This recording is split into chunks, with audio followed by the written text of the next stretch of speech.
Assalamualaikum warahmatullahi wabarakatuh. Selamat siang, salam sejahtera bagi kita semua. Om Swastiastu, Namo Buddhaya, salam kebajikan.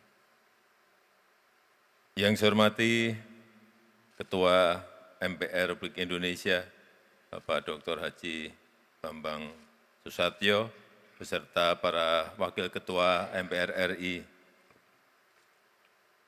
Yang saya hormati pimpinan lembaga-lembaga negara, pimpinan DPR RI, DPD RI, Ketua Mahkamah Konstitusi, Ketua Komisi Yudisial, yang saya hormati para Menteri Kabinet Indonesia Maju, Panglima TNI, Wakapolri, Bapak Ibu hadirin dan undangan yang berbahagia. Pertama-tama atas nama pemerintah, bangsa, dan negara, saya mengucapkan selamat Hari Konstitusi dan selamat ulang tahun ke-78 kepada MPR Republik Indonesia. Peringatan ini merupakan momentum yang strategis untuk mendiskusikan strategi bangsa dalam mencapai cita-cita di tengah kondisi dunia yang sering tidak terduga dan penuh dengan ketidakpastian.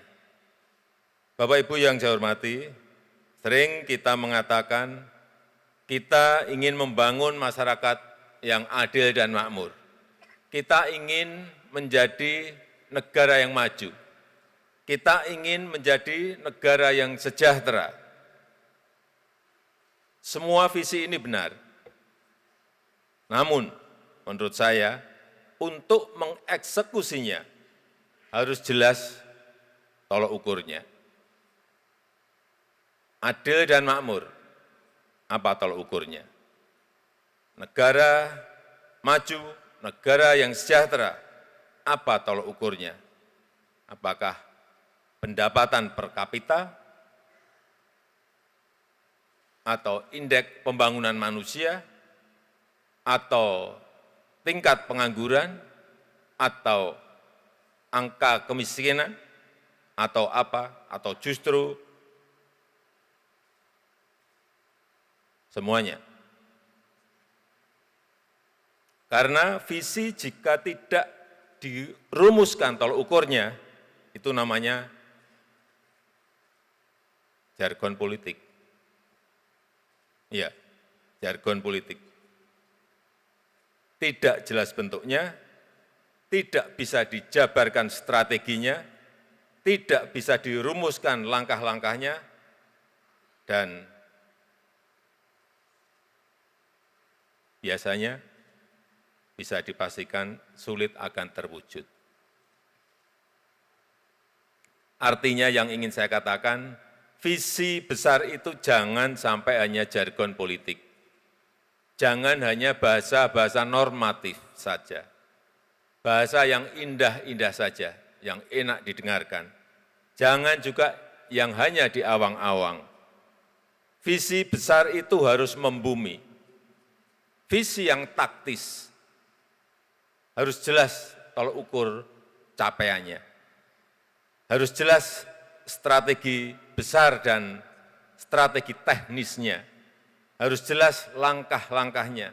Harus jelas target waktunya. Dan seterusnya dan seterusnya. Ini penting agar rakyat kita bisa memahami kemana arah bangsa ini akan pergi, kemana tujuannya, sehingga rakyat bisa berpartisipasi dan rakyat merasa memiliki.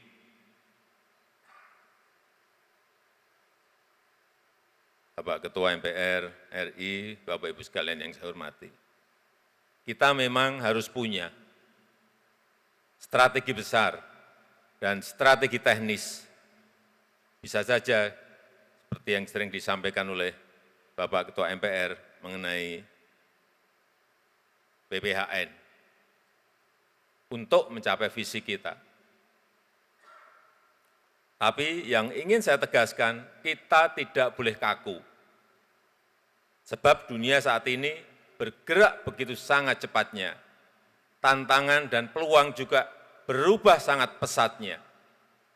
Setiap hari, setiap jam bisa berubah-ubah. Sehingga fleksibilitas menjadi sangat penting. Jangan terlalu banyak aturan yang membelenggu. Jangan terlalu banyak jebakan-jebakan yang kita buat sendiri, sehingga kita tidak bisa bergerak.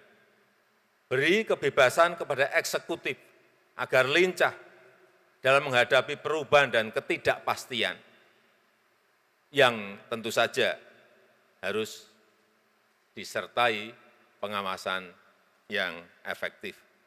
Artinya, menurut saya, aturan itu harus memberikan ruang fleksibilitas, sehingga kita bisa bergerak cepat dalam memanfaatkan peluang untuk memenangkan persaingan, untuk memenangkan kompetisi dengan negara-negara lain. Karena di era kompetisi seperti sekarang ini, untuk bisa menang, kita harus bisa lebih baik dibandingkan dengan kompetitor, dengan negara lain. Kita tidak bisa hanya melihat diri kita sendiri, enggak bisa. Atau merasa, karena kalau melihat diri sendiri merasa sudah cukup, merasa sudah baik, ini berbahaya. Kita harus bisa lirik kanan dan lirik kiri. Oh, negara lain begitu, kita harus menyesuaikan lebih baik. Oh, kompetitor kita seperti itu. Berarti kita harus bagaimana? Itu yang harus dirumuskan. Kita harus pelajari apa yang dilakukan negara lain. Dan kita harus adaptif. Jika kompetitor melakukan perubahan kebijakan, kita juga harus. Dan kebijakan kita harus lebih baik dari mereka. Sehingga sekali lagi, fleksibilitas itu sangat penting. Banyak yang menyampaikan kenapa kita memberikan insentif kepada pembeli mobil listrik. Yang angkanya juga kalau kita lihat sangat besar. Seingat saya, kendaraan bermotor 7 juta. Mobil listrik disubsidi kurang lebih 70 juta. Ini untuk apa? Ya karena negara lain semua melakukan itu. Contoh Thailand, memberikan subsidi kepada mobil listrik 68. Kalau kita di bawah itu, investasi semua akan pergi ke sana, tidak akan pergi ke Indonesia. Inilah dunia yang memang berkompetisi sangat ketat sekali.